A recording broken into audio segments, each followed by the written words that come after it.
खूपच छान. थँक्यू सतीश. खूप सुंदर.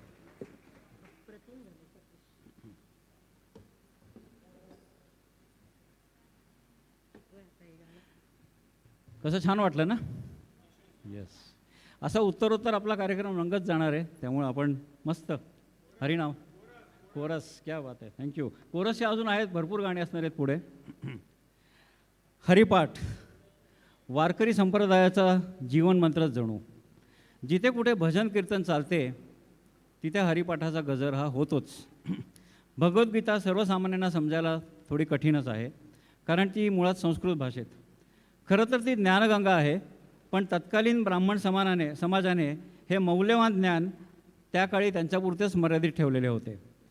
सर्वसामान्यांना भगवद्गीतेतील ज्ञान समजावे म्हणून ज्ञानेश्वर माऊलींनी मराठीमध्ये साध्या व रसाळ भाषेत ज्ञानेश्वरी सांगितली.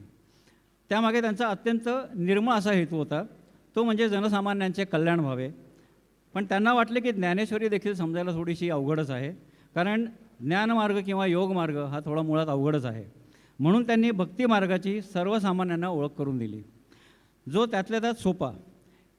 यासाठी हवा तो भगवंतावर विश्वास आणि भोळाभाव. माऊलींची थोरवी ही की त्यांनी सामान्यातील सामान्य माणसाचा विचार केला, त्याचे भले व्हावे म्हणून मनामध्ये इच्छा बाळगली. म्हणूनच त्यांना माऊली म्हणतात. केवळ आपल्या मुलाच्या कल्याणाचा विचार करते ती आई, पण जी सर्व जनाचा सर्व जगाचा विश्वाचा कल्याणाचा विचार करते ती माऊली. म्हणूनच त्यांना माऊली म्हटलेलं आहे. त्यांनी रोजच्या जीवनात सहज वापरता येईल आणि मनात भक्तिभाव वाढीस लागेल अशा 28 अभंगांची रचना केली, ज्याला हरिपाठ असे नाव पडले. त्यातील सर्वात मुख्य अभंग म्हणजे देवाची ये द्वारी उभा क्षण बरी तेणे मुक्तिचारी साधी येल्या. या दोन ओळी ऐकल्यावर आपल्याला असं वाटतं की येता जाता केव्हाही आपण देवाऱ्यात किंवा देवळामध्ये उभं राहिलो, देवापुढं नमस्कार केला की तो आपल्याला पावेल, झालं आपलं काम. पण असं अपेक्षा धरणं म्हणजे भाबडेपण आहे. तर ज्ञानेश्वर माऊलींना नेमकं काय सांगायचं आहे? मंदिरातील देवापुढं उभं राहण्याविषयी माऊली बोलत नाही आहेत, तर आपल्या हृदयात साक्षीरूपाने नित्य वास करणाऱ्या देवाविषयी, परमात्म्याविषयी ते बोलत आहेत. सहसा आपली पाचही इंद्रिये कान, नाक, डोळा, जिव्हा आणि त्वचा हे बहिर्मुख असतात.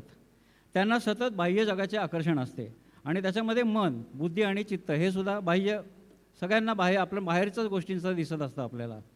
तर त्यामुळे माऊलीने असं सांगितलं होतं की एक क्षण जरी तुम्ही सर्व इंद्रियांना अंतर्मुख करून आतला जो साक्षीरूप भगवंत आहे त्याच्याकडं एक क्षण जरी बघितलं तरी तेवढं पुरेसं आहे, तेवढंही भरपूर आहे. तर अशा प्रकारे मनोभावे हरीचे नाव घेतले तर पुण्याच्या राशी उभ्या राहतील. हरिमुखे म्हणा पुण्याची गणना कोण करी. ऐकूयात देवाची ये द्वारी उभा क्षणभरी. सादर करत आहे आमचे सुरेश वाडकर, शैलेश विस्पुते. कृष्ण हरी.